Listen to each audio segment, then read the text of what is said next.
alunos do 7º ano, tudo bem com vocês? Meu nome é Fernando, eu sou professor de Ciências e hoje nós iremos começar aqui mais uma aula do Educapé. Hoje é a aula do número 22, para revisar aqui o nosso segundo bimestre. Para começar a falar do ar e a saúde, essa relação que o ar tem com a saúde.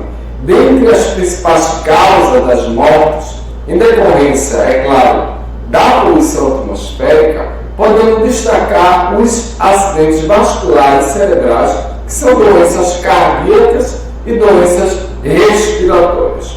Um homem, quando polui o ar atmosférico, é claro que pessoas elas começam a desenvolver algumas doenças. Essas doenças elas podem ser tanto cardíacas como também respiratórias. Há indícios, os dados que foram publicados, eles mostram uma íntima relação entre poluição do ar e as mortes em consequência do câncer de pulmão.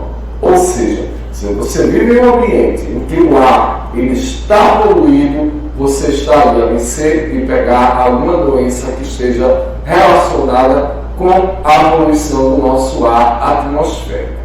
E o nosso ar atmosférico ele vai apresentar uma composição. Essa composição aí, a gente fala dos gases que fazem parte da composição do ar, que na verdade é uma mistura que é homogênea. A gente tem o oxigênio e o nitrogênio. O nitrogênio é claro que ele tem a sua maior parte quando se fala da composição do ar. Eu estou falando aqui no caso da nossa atmosfera. E é claro que a gente vai ter, além do nitrogênio, temos o oxigênio, o gás carbônico, gases nobres e também o vapor de água. O nosso ar ele vai ser justamente constituído por todos esses gases aí. Nitrogênio, oxigênio, gás carbono, gás nobre, vapor de água, são gases diversos, ou seja, existe aí uma mistura que é homogênea em relação quando se fala da nossa composição do ar. E da composição do ar, vamos falar um pouco da temperatura. O que é a temperatura? A temperatura e suas unidades de medida. As unidades de medidas mais utilizadas aí para o trabalho com as temperaturas são graus Celsius, grau Fahrenheit e o Kelvin, que no caso é a unidade de temperatura padrão segundo o sistema internacional. Mas toda vez que se fala de temperatura, eu estou falando da agitação das moléculas. Ou seja, quanto maior for a temperatura, maior será a agitação dessas moléculas. E é claro que se tem como medir essa agitação das moléculas. Aqui no Brasil, a gente utiliza o grau Celsius, que é um termômetro. O termômetro que está aí na imagem que está aqui do meu lado, tem um mercúrio, que ele vai reagir à questão da temperatura, da agitação justamente dessas moléculas, ele vai se dilatar, mostrando qual é o grau de temperatura corporal que você pode ter. Aqui no Brasil, o que se utiliza vai ser o grau Celsius. Já quando se fala de calor, o que é o calor? Principalmente quando se fala de trocas de calor. A troca de calor ela vai acontecer quando dois ou mais corpos que vão ter o quê? Temperaturas que são diferentes.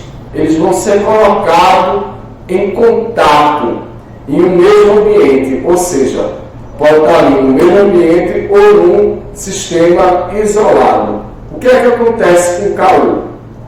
Toda vez quando a gente fala de trocas de calor, um corpo que está mais quente, ele tem a tendência de fluir esse calor para o corpo que está menos quente, com a menor temperatura. E quando se fala das trocas de calor e do calor, a gente tem o calor por condução, por convecção e por radiação. A condução é quando você chega ali e de repente encosta justamente num cabo de ferro de uma panela. Ou seja, Você vai sentir um calor que vai estar ali diretamente com a sua pele. Já a convecção ocorre dos fluidos. Os fluidos ali eles vão estar em constante movimento. No caso do líquido, a gente diz que esse calor aí é por convecção. Já a radiação é quando você não encosta, né? Você tipo assim, não tem um contato direto, mas você sente o calor. E um dos exemplos mais claros de radiação é o caso da nossa energia solar. Quando se fala também de troca de calor, é claro que depois de um certo tempo, um corpo que está mais quente, junto de um corpo que está menos quente, esse mais quente, menos quente, eu posso dizer em relação à questão da temperatura. Ou seja, o corpo que tem maior temperatura junto de um corpo que está com menor temperatura, após algum tempo, os dois irão alcançar a mesma temperatura. Isso aí a gente chama de equilíbrio térmico. E um sistema isolado referido acima é mais conhecido como calorímetro.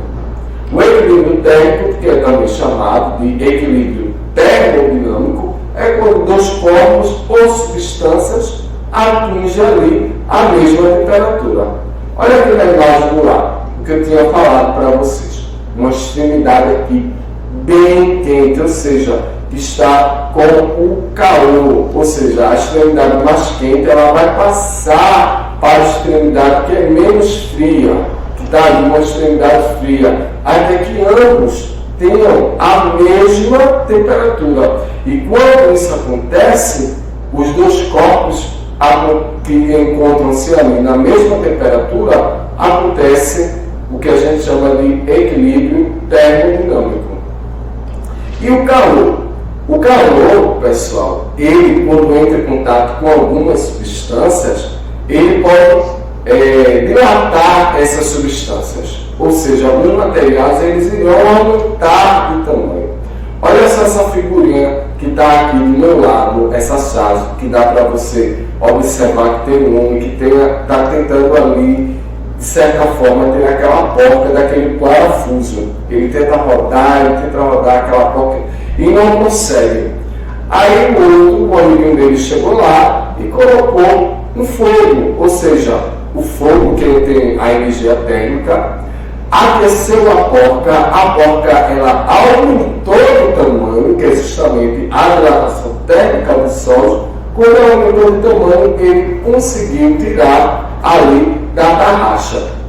Bom, é claro que quando se fala de calor, a gente fala também dos condutores de energia e dos isolantes térmicos. E como o próprio nome ele indica, um isolante térmico ele isola o quê? A passagem de calor.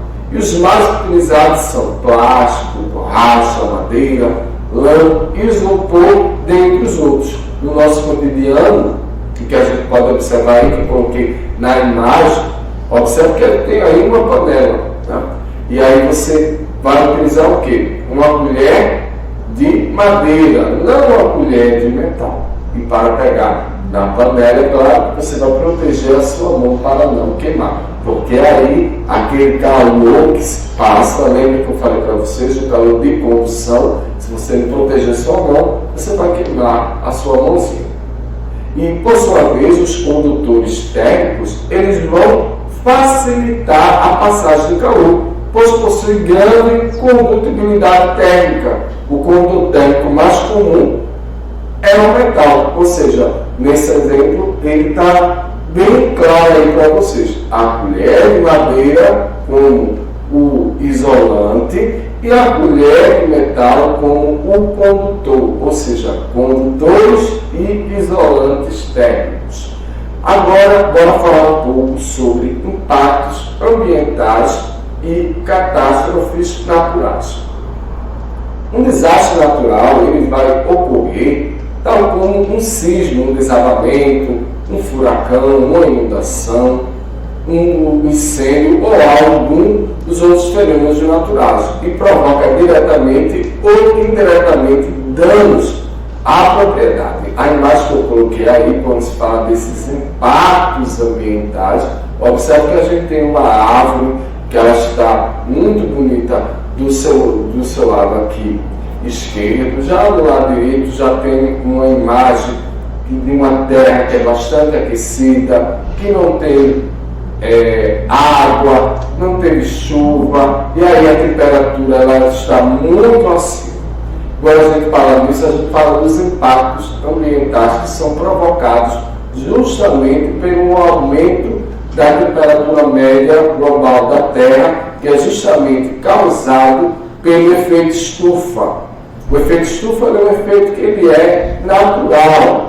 A gente tem ali a camada de ozônio que vai proteger, ou seja, nós, seres humanos, contra os raios que ficamos expostos, ou seja, os raios ultravioletas. Só que aí ela aumenta, é claro, também a temperatura e do calor que acontece no nosso planeta. Agora, quando o ser humano ele começa a aumentar esse efeito estufa através das indústrias, da poluição do ar, da queimada, do desmatamento das florestas, acontece o aumento da temperatura média global. Ou seja, a gente tem aí a queima desses combustíveis fósseis. Você fala de combustíveis fósseis, eu estou falando de gasolina. E o efeito estufa indesejado, ou seja, que aumenta, vai gerar justamente o aquecimento global.